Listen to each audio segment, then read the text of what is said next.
My name is Sugata Mitra, and I'm a professor of educational technology at the School of Education, Communication and Language Sciences, Newcastle University, England. And what is it you're working on at the moment? Well, I work in the general area of children's learning, particularly children and their interaction with the internet, and in what ways that might impact their learning. So a lot of people see that children spending a lot of time on the internet as a negative thing. We think that they're not going to be reading, they're maybe not going to be learning so much, they're just going to be playing games. Is that something you see as a problem? No, I don't see it as a problem. I think there is a bit of a misunderstanding about the past in our belief about education. We tend to believe that education, with a capital E, will happen in a classroom which is highly ordered and with a teacher who will impart knowledge to students who will receive it. This dates from about 200 years ago, when there was no other way for a learner to get knowledge. In fact, it dates back to thousands of years, to a time when there were no books, when knowledge resided in people's heads, in which case you need that person to talk to you in order to understand it. Then books came along, and then you said, well, you need a teacher to tell us what books to read. And then the internet came along, and it points to pieces of information. So you don't need that guidance either. But there's so much out there on the internet. How are children going to know what is a reliable source and what is just something written by someone crazy or someone who's got a vendetta, perhaps? There is also a bit of a misconception that the internet is full of rubbish. This is actually not true, and you can try it yourself. Try finding some rubbish on the internet. It's actually surprisingly hard to find inaccurate information. Yes, you can find different points of view, particularly about religion and politics, which I would keep children away from in any case. But if it was a question of science, for example, you won't find a wrong fact. Somebody would have corrected it because the internet is a self-correcting organism. Other than that, finding the right information and deciding what to believe are things that we need to learn. Children need to learn. Adults are not going to teach them. In fact, adults very frequently ask children, can you find this out from the internet for me? Because they don't know how to do it themselves. So how do we actually find out if this is a better way to learn than the sort of traditional methods?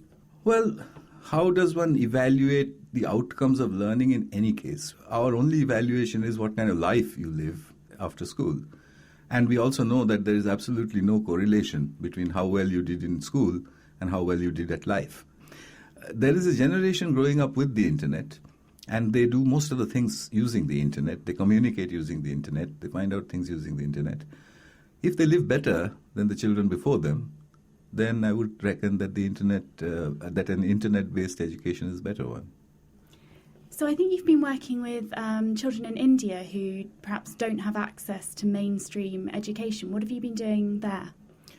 Well, I worked with children who don't have access to schools or have access to schools with not particularly good quality of education. The reason I did that was because morally, if you are trying a new learning approach, you should obviously work with children for whom it is more than likely to be beneficial. So if I work with children who have nothing at all, then almost anything I try would be beneficial. But having come from that end, when I now know that some of it is very beneficial, I can take it to schools in the developed world. So what benefits have you found and what have you actually been testing? What have you been asking the children to do? What I do is that I take a few computers. This is very important. I take about one computer for every 4 or 5 children, and I ask them a question. And I have to make up a nice, funny, interesting, engaging question, the kind that 8, 9-year-olds ask of us. If you ask the right kind of question, they immediately engage. And because there are fewer computers than children, they have to work with each other. That's very important. Otherwise, they won't make the progress that they do. So you could, for example, ask them, how come rain doesn't fall sideways? And just see where it goes. And what kind of results have you been finding when children have been doing this program?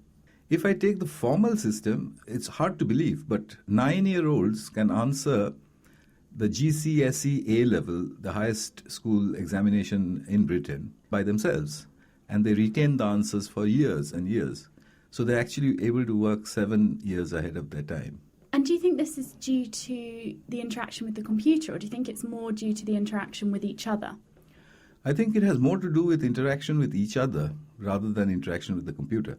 It's just that they have an extremely powerful source of information.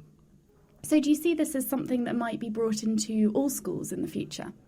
Yes, definitely. I don't think we can keep it out. So how are schools actually going to go about making this change if it's quite a big difference in teaching methods? I don't think the schools have to do very much to make this change, because this change is anyway going to happen. Why will it happen anyway? Because at the moment when you're accessing the internet, I can tell that you're accessing the internet because you're staring at something. But that will go away very soon. I don't know in what form. Maybe it will be inside your ear or inside your eyeball or whatever. That's only less than a decade away, really. So if you can't tell if a person is on the internet or not, then the only thing you can do is allow the internet to be used during examinations.